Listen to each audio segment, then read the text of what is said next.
मला जे जे काही सहकार्य लाभले, मी नेहमीच पदावर असताना सुद्धा, शिक्षक असताना सुद्धा सर्वांचा सन्मान केलेला आहे. मी असं कोणाचं मन दुखवलं नाही.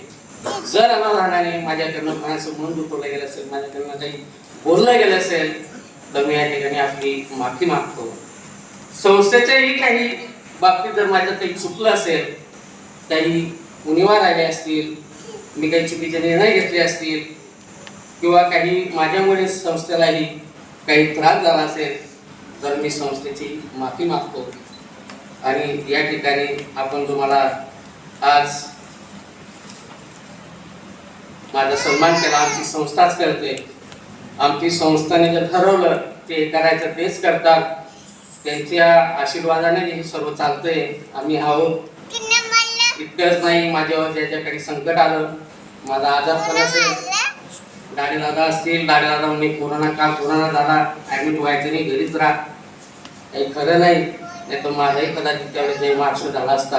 पण दादांनी अजय शेठ आता ऍडमिट होतो, अजय शेठांनी मला HP कमी झाला, इंजेक्शनची व्यवस्था करून दिली. डॉक्टरांना सांगितलं यांना एक इंजेक्शन द्या, एक रक्ताची बाटली लावून घ्या. आमचा व्यक्ती खूप महत्वाचा आहे असं डॉक्टरांना त्यांनी सांगितलं. आणि यांची तब्येतीची काळजी आमची संस्था घेतात. घरी येतात भेटायला.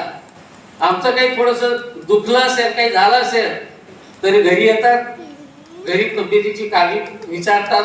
आम्हाला सगळ्यांना मिसेस परिवार असेल त्यांनाही सांगतात की सगळ्यांची काळजी घ्या.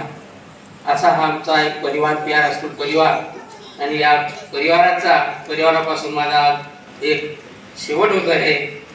पुन्हा मी आपण सर्वांनी इथं उपस्थित राहून मला शुभेच्छा दिल्या, त्याबद्दल मी आपल्या ऋणात राहू इच्छितो.